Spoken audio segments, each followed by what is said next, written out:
తెలుగు జాతి ఉన్నంతకాలం టీడీపీ వ్యవస్థాపకుడు మాజీ ముఖ్యమంత్రి ఎన్టీ రామారావు తెలుగుదేశం పార్టీ పేరు చిరస్థాయిగా నిలిచిపోతుందని సిటీ ఎమ్మెల్యే ఆదిరెడ్డి శ్రీనివాస్ అన్నారు.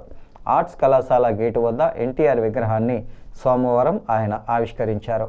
టీడీపీ 3వ division unit incharge, parliament traders cell ప్రధాన కార్యదర్శి జక్కంపూడి అర్జున్ నేతృత్వంలో ఎన్టీఆర్ విగ్రహాన్ని వినాయక ఆలయాన్ని పునఃప్రతిష్ఠ చేశారు. గతంలో ఆయన తండ్రి మాజీ కార్పొరేటర్ జక్కంపూడి శ్రీరంగనాయకులు ఈ విగ్రహాన్ని ఏర్పాటు చేశారు. ఆదిరెడ్డి మాట్లాడుతూ ప్రజలకు సంక్షేమం, అభివృద్ధి అందించడంలో కూటమి ప్రభుత్వం ఎల్లప్పుడూ ముందుంటుందని అన్నారు. ఈ నెల 20వ తేదీన ఐటీ మంత్రి నారా లోకేష్కు ఘన స్వాగతం పలికేందుకు తరలిరావాలని పిలుపునిచ్చారు. జక్కంపూడి అర్జున్ మాట్లాడుతూ ఏ ఎన్నికలు జరిగినా ఎమ్మెల్యే ఆదిరెడ్డికి తమ డివిజన్ నుంచి అత్యధిక మెజారిటీ కట్టబెడతామని అన్నారు.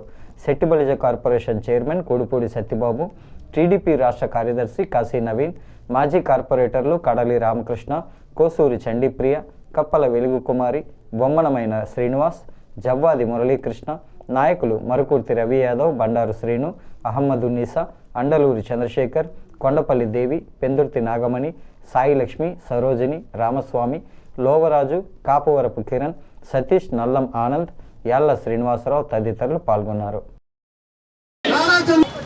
ఈ రోజున ఈ విగ్రహాన్ని పునఃప్రారంభించుకోవడానికి గల కారణం, మన ఆర్ట్స్ కాలేజ్ ఏదైతే ఉందో ఆ ఆర్ట్స్ కాలేజ్ ఒక చరిత్రని దృష్టిలో పెట్టుకొని ఆ ఆర్ట్స్ కాలేజ్ ముఖద్వారాన్ని అభివృద్ధి చేసుకోవడం వల్ల ఎవరికి ఇబ్బంది కలగకుండా విగ్రహాన్ని కాస్త జరిపి ఇక్కడ మనం పునఃప్రారంభం చేసుకోవడం జరుగుతా ఉంది.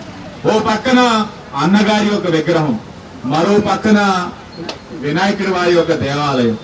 ఈ యొక్క దేవాలయం కూడా పునఃప్రారంభం చేసుకునే అవకాశం ఈ రోజున కూటమి ప్రభుత్వం ఇచ్చిందన్న విషయం కూడా అందరూ గమనించాలి. ఎక్కడ ఏ అవసరమైనా ప్రజల యొక్క అవసరాలను దృష్టిలో పెట్టుకొని ఎవరి యొక్క మనోభావాలు కూడా దెబ్బతీయకుండా ఈ రోజు మనం పరిపాలన అందిస్తా ఉన్నాం. అంటే ఈ రోజున లోకేష్ గారు ఒక కార్యక్రమం ఉంటుంది, ఆయన విచ్చేసిన సందర్భంగా దీన్ని ప్రారంభించుకుందామని అనుకున్నాం. కానీ కొన్ని అనివార్య కారణాల వల్ల నారా లోకేష్ గారి ఒక కార్యక్రమం 20వ తారీఖున చేసుకోవడం జరుగుతూ ఉంది. కానీ మరి మంచి ముహూర్తం పెట్టడం వల్ల ఈ రోజు ఈ కార్యక్రమాన్ని తీసుకోవడం జరుగుతూ ఉంది.